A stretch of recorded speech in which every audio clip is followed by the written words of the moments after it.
All right. They are on the field, just about ready to pop pads. They don't do that the first few days of camp, but they're getting ready to pop some pads.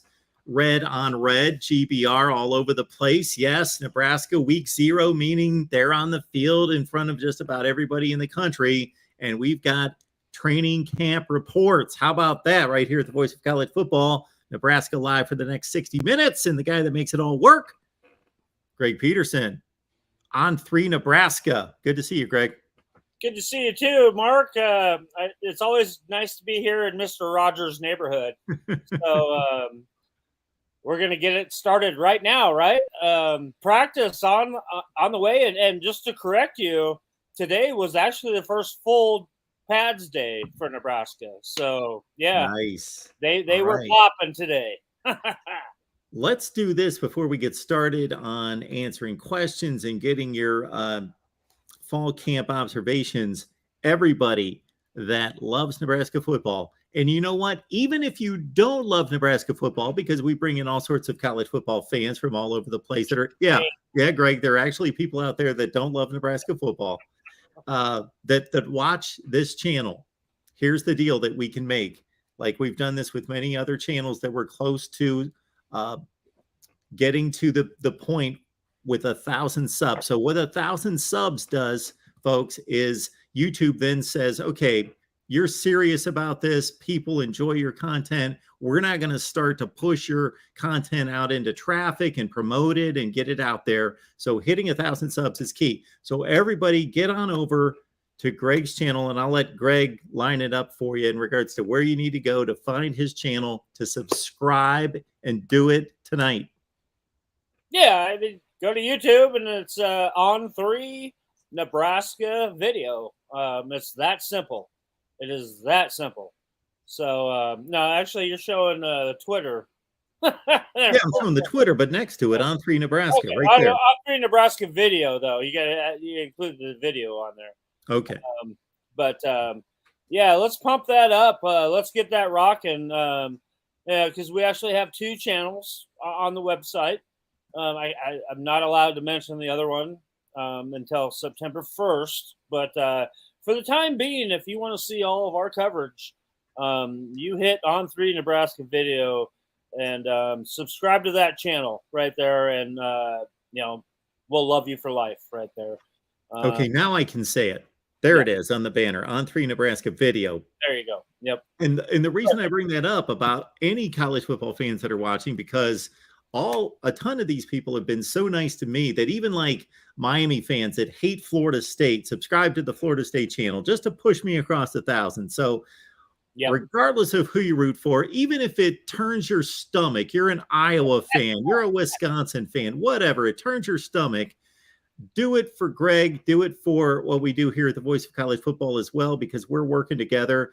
And then, you know what? When we're healthy and way past 1,000, when we get comfortably over 1,000, unsubscribe. Go right ahead. But let's get it past 1,000 right now. And for all you Nebraska fans, obviously get over there and subscribe. And like like Mark's saying, we're a college football community here. I don't care who you root for. I think we all share the same passion for college football, up and down. So, no brainer there. All right, let's get down to business. So, the guy's been on the field since I think Big Ten Media Days, Tuesday and Wednesday. So it was like last Wednesday or Thursday they got on the field for the first time. Last Wednesday was the first day, and they're on a 3-day on and 1 day off schedule. So. Yesterday would have been day 5, and today day 6 wrapped up. So they're off tomorrow, and then we'll be back out there on Thursday. We have media access again on Thursday. So, can't wait to see the progression just from the last couple of days. But we were out there bright and early Monday morning. We had our first video access. So we got a good 30 minutes of the beginning of practice, starting with stretching, and then got to see, position group breakdowns and stuff. So it's been a long time coming. Most of the Nebraska faithful know that we didn't get to see any of the practice footage from the spring, and we felt really privileged yesterday to see little bit of action on the field. And yeah, Moonbot right there. I hope Moonbot you saw the Sights and Sounds video that's out there. That look at Yanti. I mean, he looks light on his feet and chiseled, and he looks outstanding in my opinion. So there you go, Moonbot. That I gave you that. Now you can go. You're good for the night. You can go take care of business now. Absolutely. Everybody leave your comments and questions. We will get to them. Talking up Huskers football and Greg's impressions from the first few days of fall camp.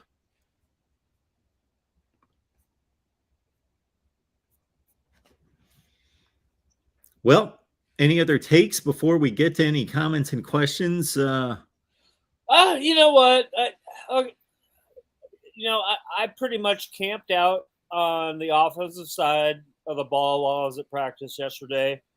And so my eyes were on the quarterback room. My intern Blake, he handled the defensive side of the ball, in which I'll plug that a good reason to subscribe to the On3 Nebraska video channel is that I will have the defensive side of Sights and Sounds coming out tonight.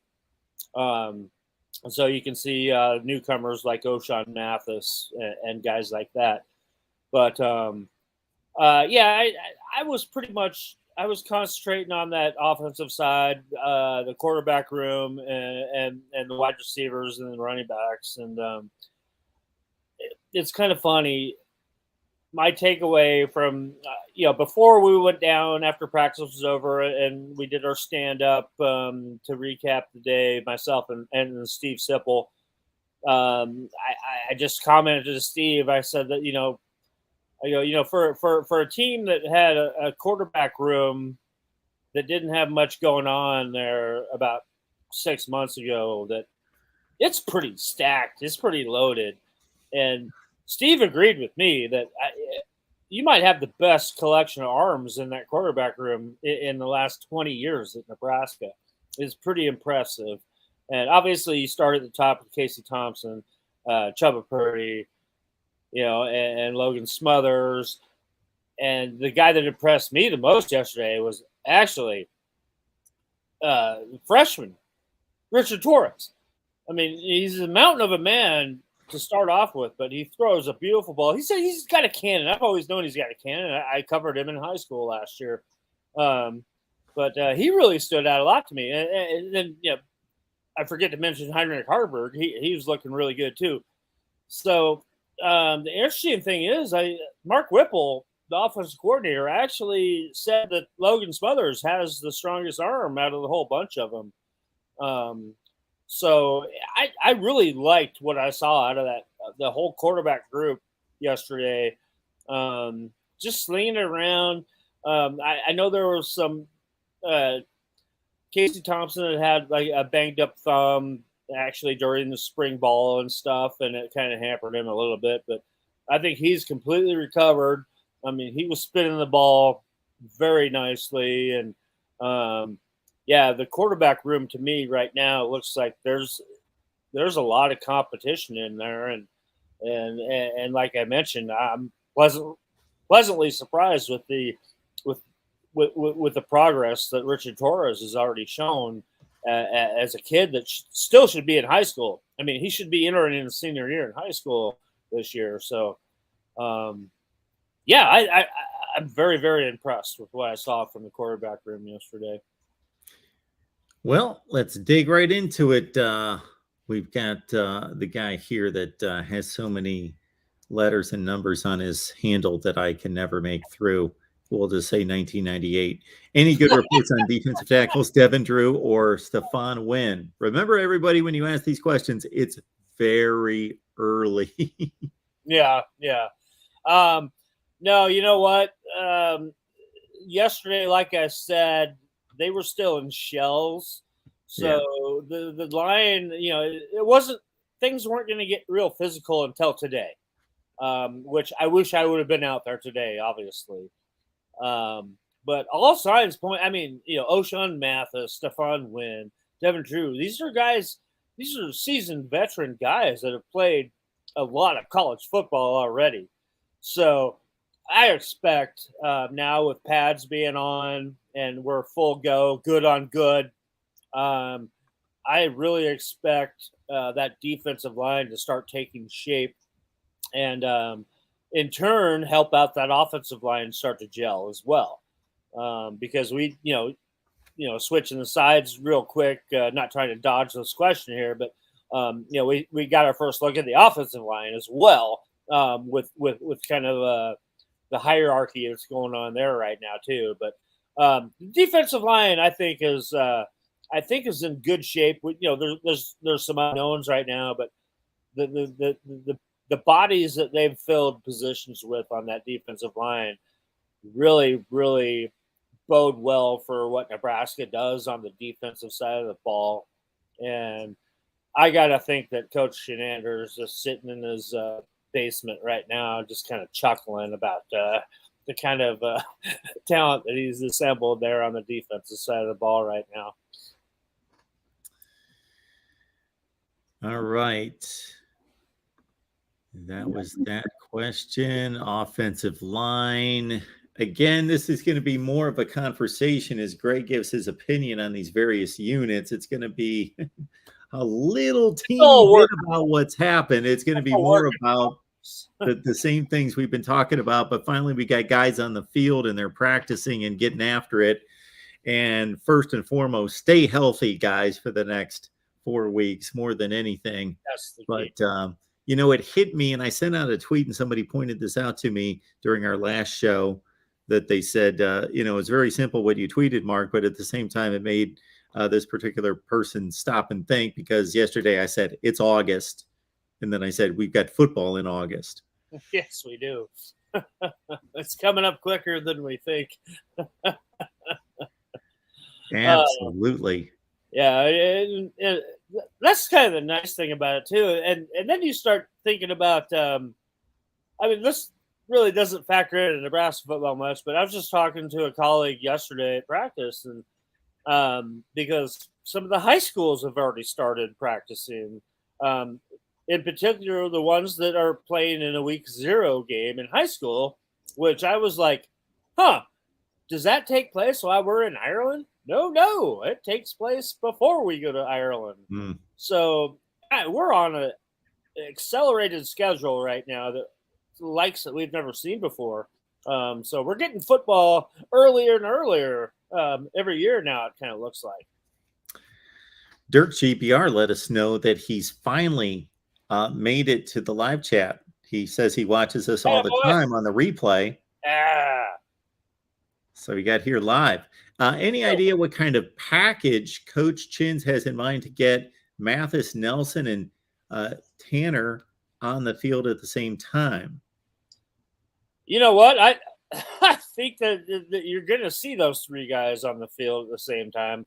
Now, how Coach Shenander does that, your guess is as good as mine. But you're talking about 3 of the most athletic guys out there at the edge rush position on the team, and if they're not all 3 on the field at the same time, then they're going to have a rotation going on there, and you're going to see a lot of them on there, or a lot of reps going between the 3 of them. But those obviously are the 3 most talked about edge guys on the team, and you got several other guys right there with them.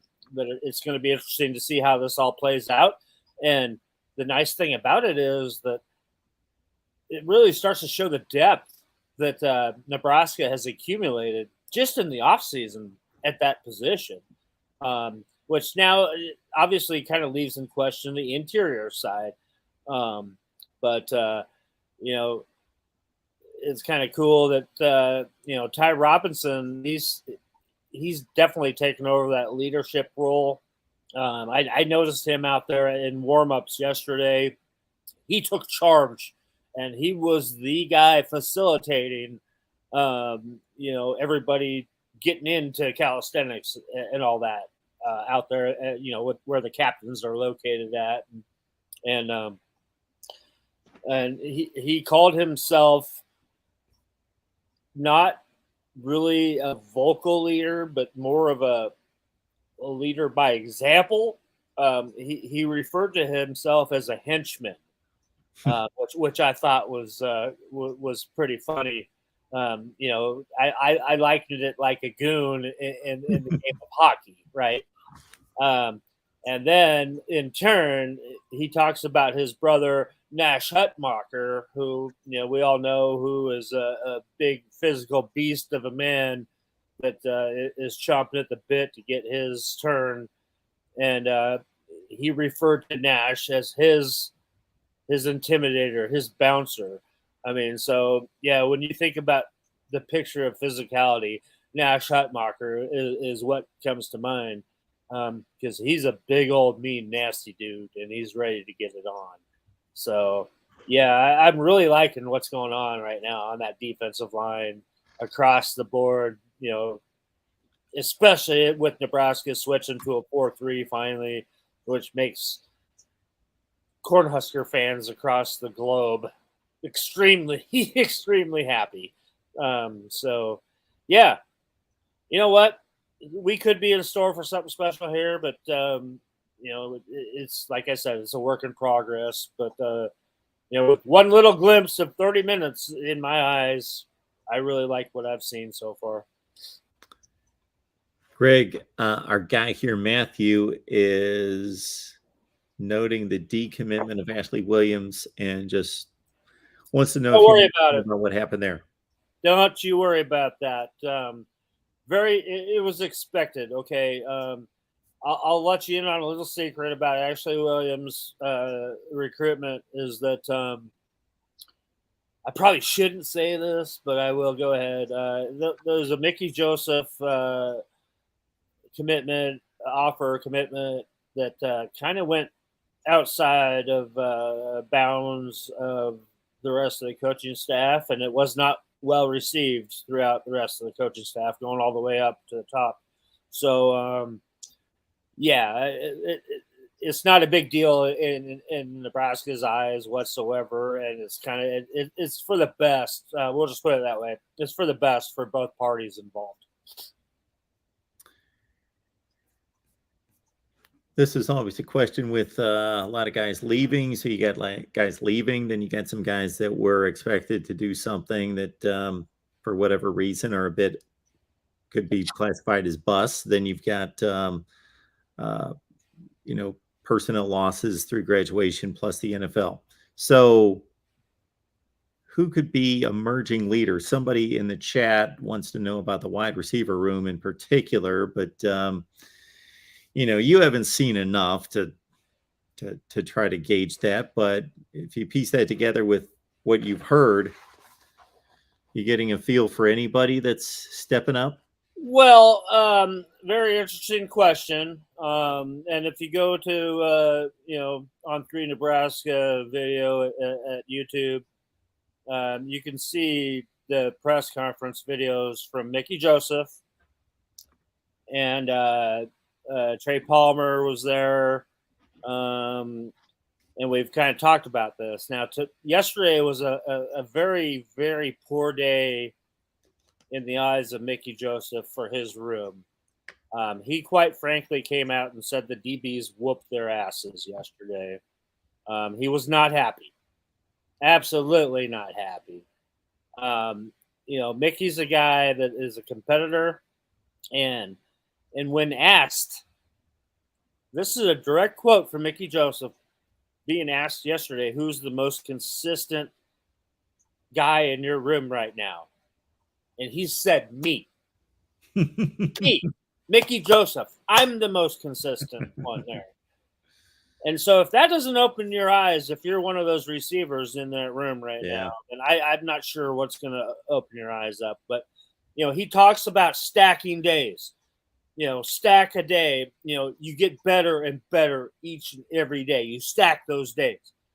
Yesterday was not one of those stacking days. They got their butts handed to them. And you can kind of see it in the post-practice press conference that like a guy like Trey Palmer, who you really expect to be that guy that steps up and assumes that leadership role, that he was kind of a little bit down on things, the way things happened as well. So, you know what?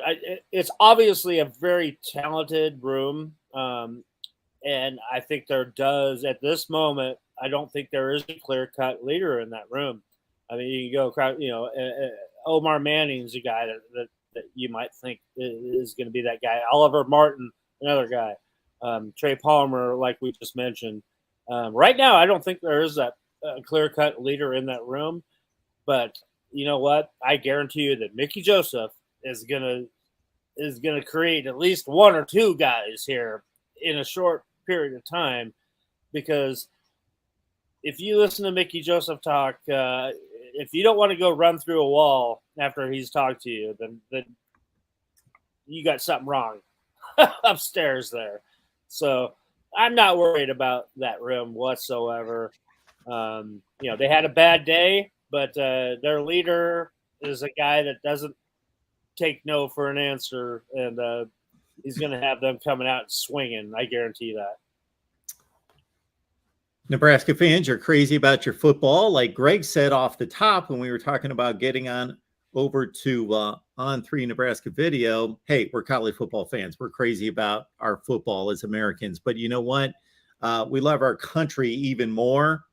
We love our fellow Americans even more. And these past 2 or 3 years have really taken a toll really on all of us. And economic difficulties have been especially hard in the last year. So remember those families in need.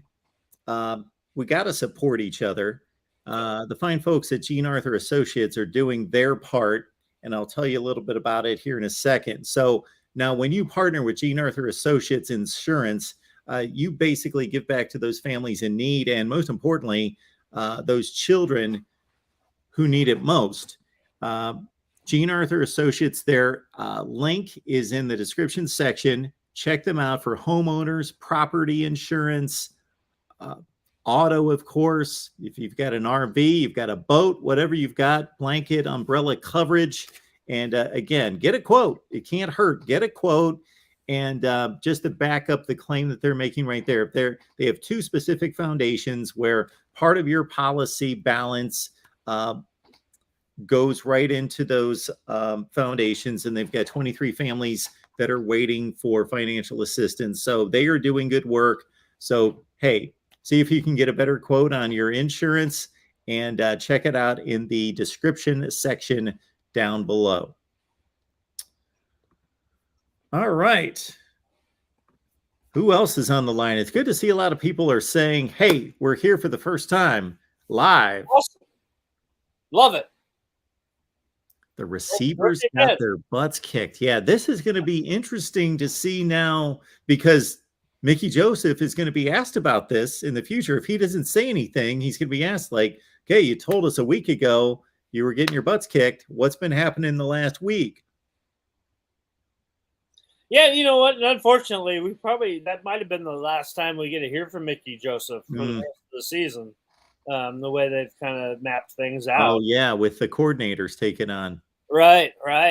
Maybe we might get him one more time before we go to Ireland, which, I'm keeping my fingers and toes crossed that we do hear from Mickey, because you hear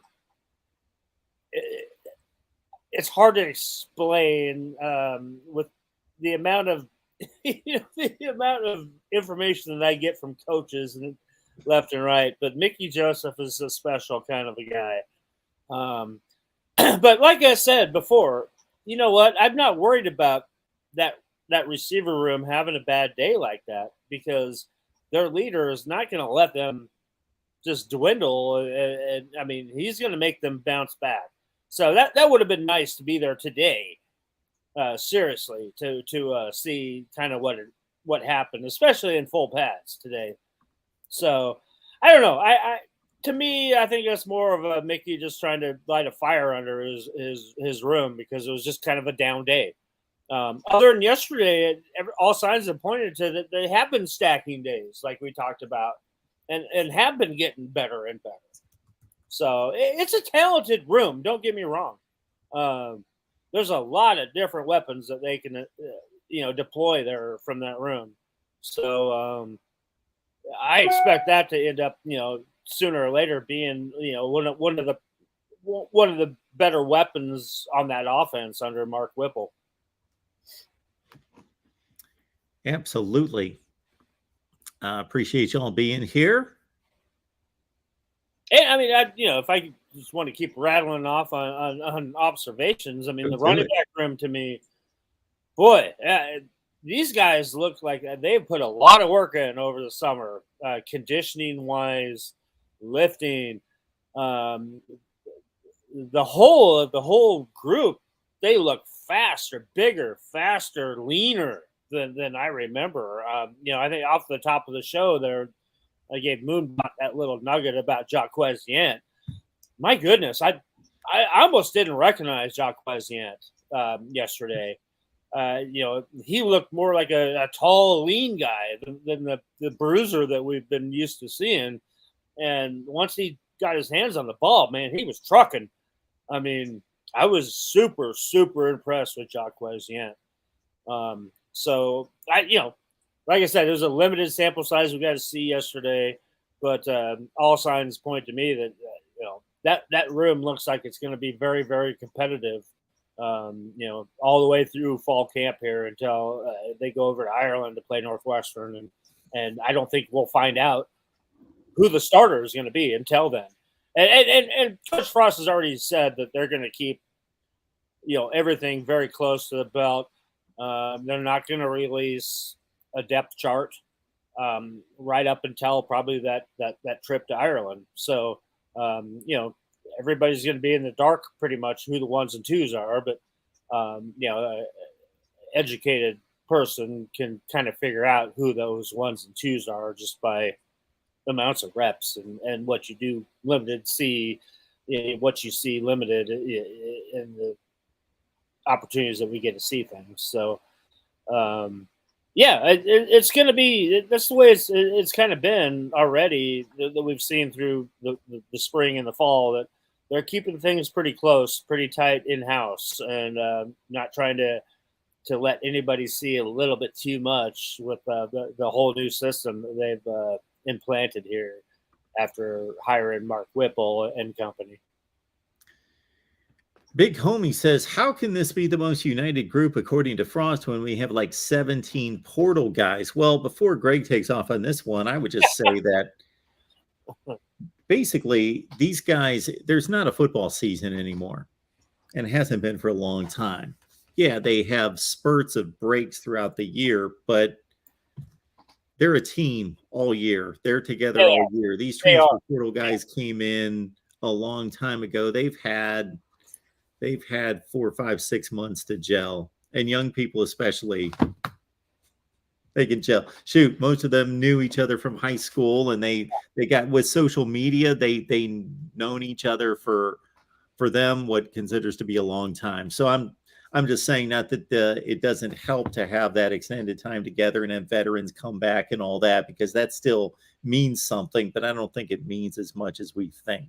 And you gotta factor in too that, and I don't care what team you're talking about across the nation, that there's always those guys in the locker room that don't quite fit in with the rest of their team and create difficulties here and there. That's nothing new. But yeah, to your point is that every one of these newcomers, transfer portal guys, incoming freshmen, they've already been acclimated to the system. They spend every single day together. So, it's not that hard to figure out that you have chemistry or you don't have chemistry at this point when, you just put the pads on today. And, in 3 weeks, you're getting on a plane and going to Dublin, Ireland to go play Northwestern. As Mustrick's talking about right here, and I don't know that we can answer that. We're going to have to watch him play. Certainly, there's a lot of game tape on him at TCU, but O'Shawn Mathis is obviously the numbers that stand out are the tackles for loss and the quarterback pressures and sacks. More so the pressures this past season than didn't really pile up a lot of sacks, but was like second or third in the Big 12 in quarterback pressures. I can't really speak to his run defense, but we'll get a good look because Northwestern is, unless they get behind, is not going to throw the ball a heck of a whole lot. Yeah, not their MO, but you know what? I mean, he comes in with all the accolades, and he's a go-getter. I don't think anything that you'd be thinking about him is overrated. I mean, he comes in, he's no slouch to getting after the quarterback, and he's the kind of guy that makes everybody else around him elevate their gameplay. So that's the most impressive thing I think is about him. And then you couple him with a Garrett Nelson. I think those are going to be two of the most vocal leader type guys there, and both coming from the same position group.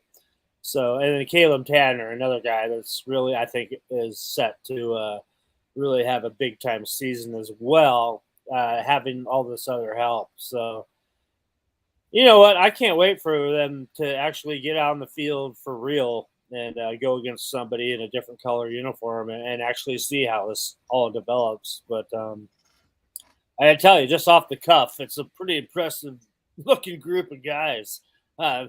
O'Shawn Mathis would definitely make my all lobby team, you know, if I'm if I'm writing one of those stories. Fongwei, interesting comment here. All right. He says lots of Kool-Aid on here.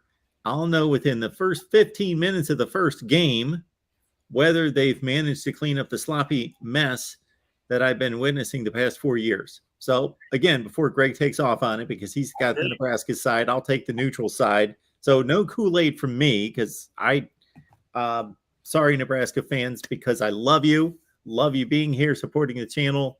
For the most part, I don't care if Nebraska wins or loses. Like I'm just watching football. I just love watching football. And so I'm not rooting for Nebraska against Nebraska. That is the truth. So I cut it pretty straight. Yeah. And it's going to be, I'm going to have to deliver predictions sometime between now and kickoff, not just on this game, but I'm talking about the season. And I'm going to be wrestling with what I think is legitimate hope and improvement, with also the performance on the field, which I'm talking about the positive performance of staying with Ohio State, Michigan State, Oklahoma, etc., against, well, the field. This has been going on for 4 or 5 years, and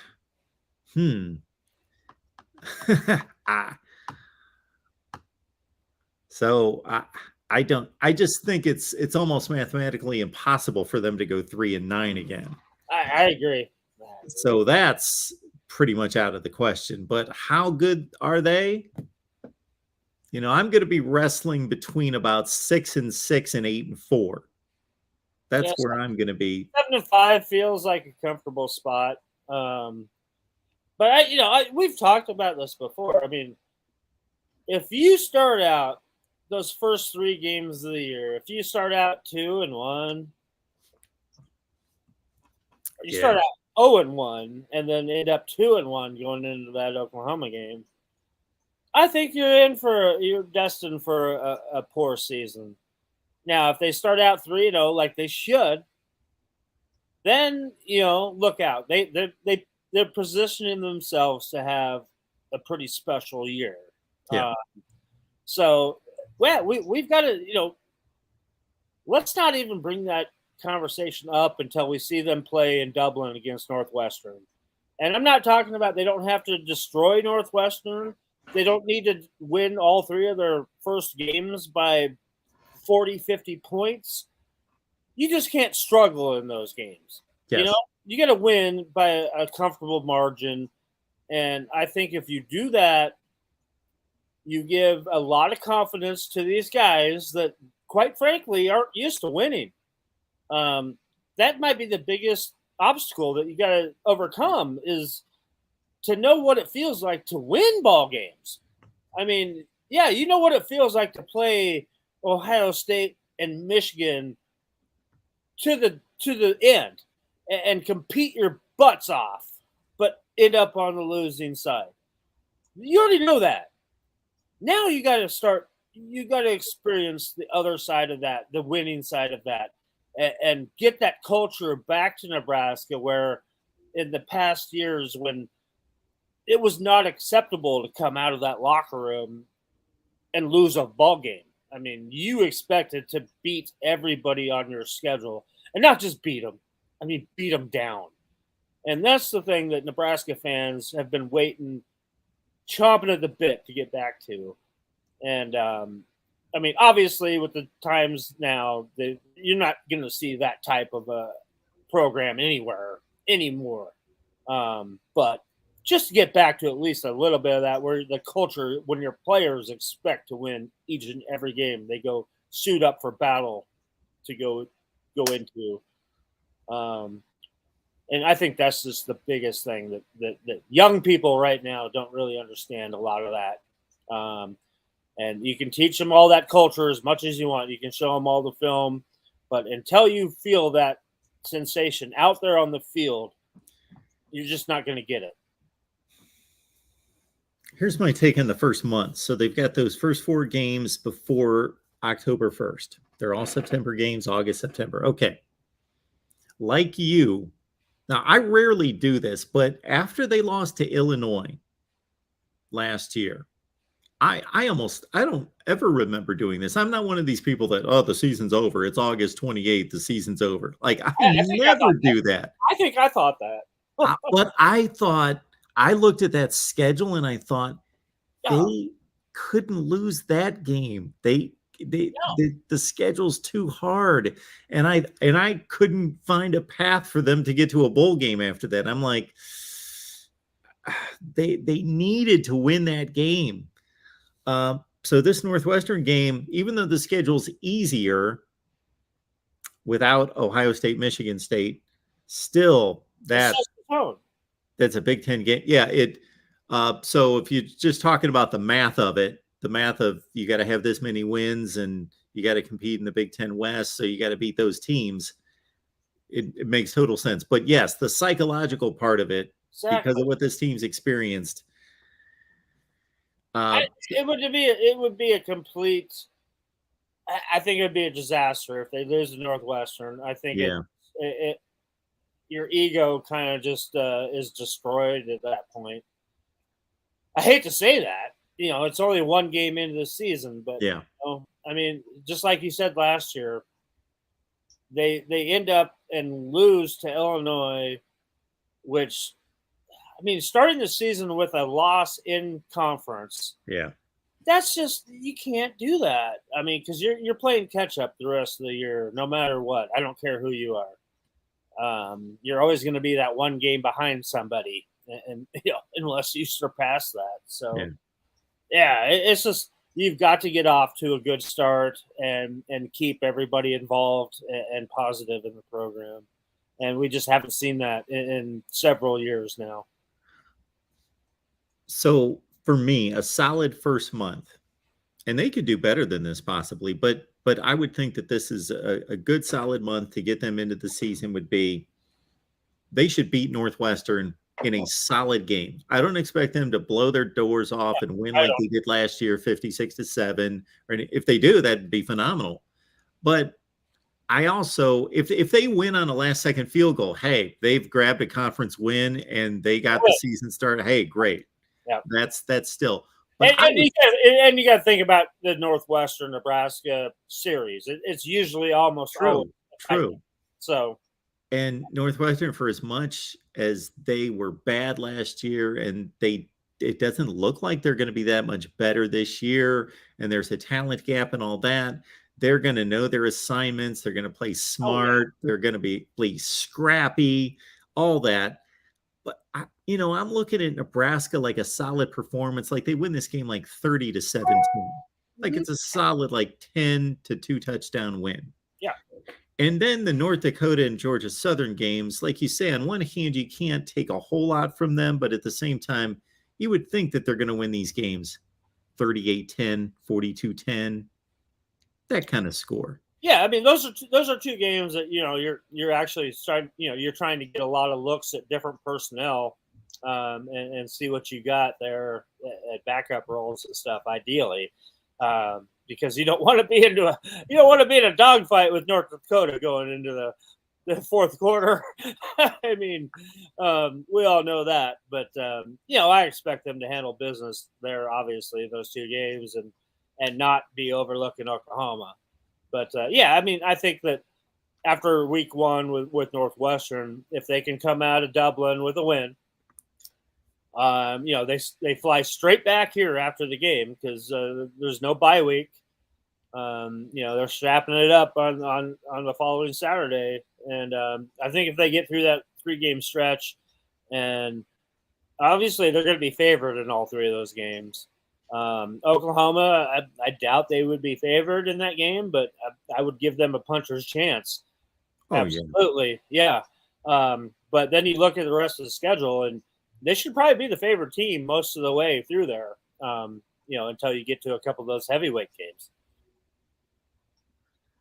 Yeah. So then if they get through those 3 undefeated, and then to beat Oklahoma would be phenomenal. And they can do it. I think they've got more than a puncher's chance. I think they've got a 30 or 40% chance of winning at home. Well, especially you got to imagine what the atmosphere is going to be like in Lincoln, having Oklahoma here again. Obviously, going back even to last year, that game's been penciled. Everybody's got that game penciled on their schedule, and it's a dogfight to get tickets for that game and to be a part of that atmosphere. Denon, thank you so much for the Super Chat contribution. Appreciate that, sir. Love the show, guys. Keep up the great work. Your consistency is unmatched. That said, I'm not alone in thinking this. It would be awesome to see a live collaboration with you guys. And who? Who are we getting together with? Corn Cub.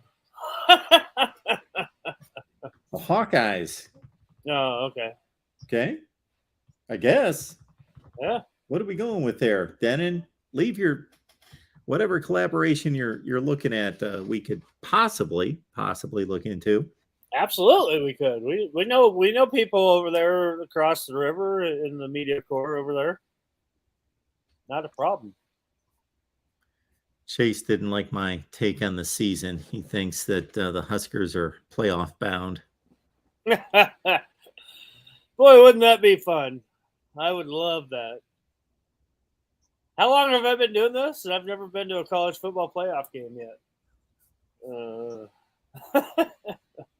Guess I cover the wrong team, or have been covering the wrong team. Chase, Mark, what would you say if Nebraska won the Big Ten? I guess I would say that Nebraska just won the Big Ten. Congratulations. Okay. Well done. I'd say I was surprised. Yes. I'm sure Ohio State, Michigan, and Penn State, Michigan State have something to say about that, though, before it's all said and done. Yes, there is. Sorry to leave Rutgers and Indiana out of that conversation, but that's, it is what it is.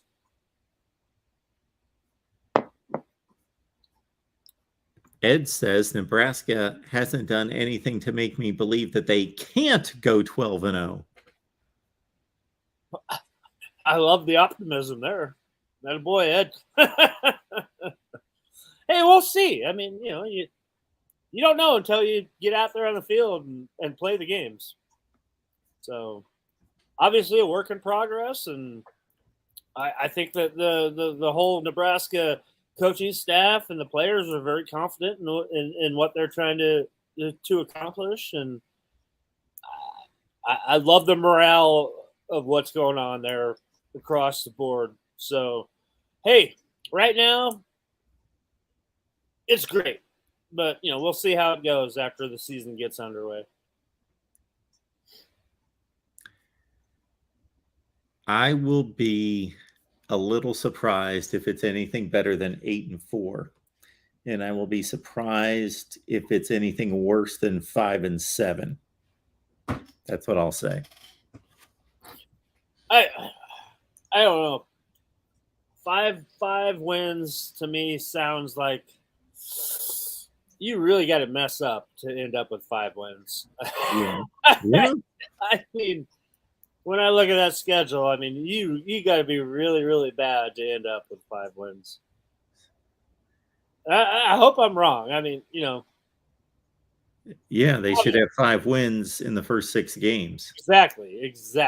Yeah, I mean, you should be knowing that you're going bowling, before you really get into the meat of your Big Ten schedule. In my opinion, if I'm looking at that schedule, They probably should be 6-2. Not, I don't want to say easily. It's not easy. They're right? playing It's never football. no, But, it's never easy. but 6-2 after 8 games, and then it ramps up after that. The final 4. Yeah, 6-2. Yeah. I mean, Okay. literally, I mean, how great, if you think about it, if Nebraska goes into that final 4 games of their schedule, Yep. and they're ranked in the top 25, and you're going up against your Wisconsins and your Iowas that are also ranked. That's kind of, I think, the envision that the Big Ten always had, right? When Nebraska joined. Yeah. And you know what's funny, now that you think about it, is that Nebraska has now been in the Big Ten longer than it was in the Big 12, if you can wrap your brain around that. Because to me, it seems like Nebraska just joined the Big Ten a couple years ago. The Big 12 started in 96. Nebraska's now been in the Big Ten 1 year longer than they were in the Big 12. 96 through the last year was what, 10 or 09? 9, yeah. That's 14 seasons. I still think who did that math? I don't know, but I heard that at Big Ten Media Days. So. Really? Yeah. 1996 through 2009. That's 14 seasons. And yeah, okay. So 2010. Actually, I think 2011 wasn't the first year Nebraska played in the Big Ten. So that would actually be another season in the Big 12. They played 15 in the Big 12, and they only played 11 in the Big 10. All right, so it doesn't equal That's out. what I'm Maybe coming out with. I heard it wrong. Somebody correct me. I don't know. Maybe Somebody correct me in the chat. Am I wrong about that?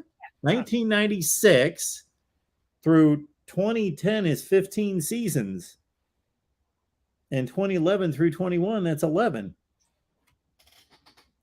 I don't know. Let's forget about the Big 12 days, okay? Big 8 was glorious. Aaron is saying that 96 was the last year in the Big 8. I believe that you are wrong. I wouldn't bet my mortgage on this, but 96 was you don't have a mortgage. Come on. I don't know, but I just sold a house. But 96 was the year that James Brown and Texas beat Nebraska in the first Big 12 championship game. Look it up for me, Aaron, or anybody else on the Mac Brown. James Brown was the singer.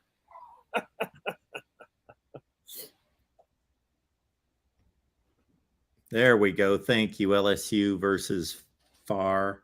96 was the first year of the Big 12. Yes. Lost to Texas. Yes. Yeah. That was a reoccurring nightmare, losing to Texas.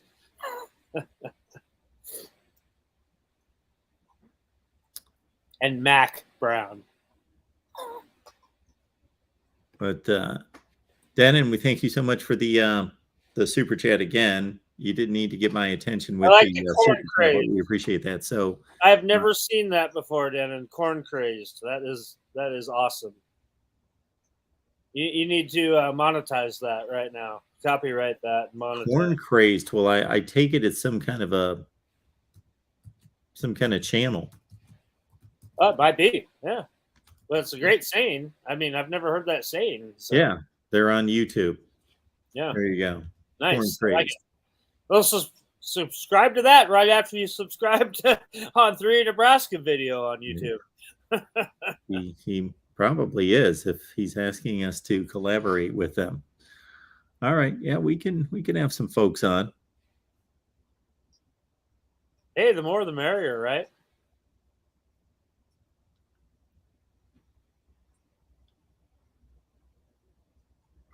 25 days. Wow. You know, it's funny. I should be turned off too about getting on a plane again after last week's fiasco. But you know what? I'm looking forward to it. Well, the odds say that this trip should be smooth. I hope so. Oh boy. Hey, as long as my luggage gets there, I'm gonna be happy.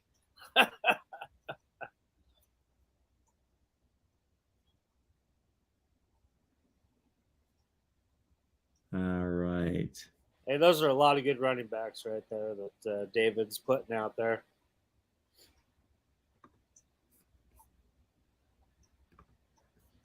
And All right. Lawrence I Phillips think was we've a hit, the bewitching hour. special kind of talent for sure. Appreciate everybody being here with 170 on the line. Most of you arrived a little bit late, so keep in mind next Tuesday. Wow, that's be here on time. That shattered our record, didn't it? I don't know. I think we've had a couple get past that figure. Darn it. We've had a few push 200. So let's get to 350 next week. If everybody brings a friend with them, we get to 350 next week. So be here, bring a friend, and don't forget about Nebraska Live at 6 Central, 7 Eastern. Start preparing your questions now too, and get them to me, and I'll make sure that I try to see exactly what you people are wanting to know. So next week when I get another chance to see kind of behind the scenes stuff going on, let me know, and I'll keep an eye out for you. Hit the like button, folks, and as you move on with the rest of your evening, get on over to On3 Nebraska Video and subscribe there as well, and help out the effort. Yep, and as soon as I get off here, I got to finish up my my sights and sounds on the defensive side, and I'll get that out there for fresh video for everybody to see. I'll have another probably 8-9 minutes worth of defensive highlights from yesterday. So check that out. All right. Thanks, Greg. Appreciate it. Enjoy. How many times do you think you'll get out to practice this week? See, we have, like I said, they're off. They're off tomorrow, and we'll be back out there Thursday, and we'll be back out on Monday as well. So yeah, it'll be Thursday, Monday for us. So we'll have a fresh report for Huskers Live next Tuesday night for sure. Sweet. All right, everybody make it on back. And in the meantime, On3 Nebraska Video, get on over there as well. Thanks, Greg. No problem. Always my pleasure.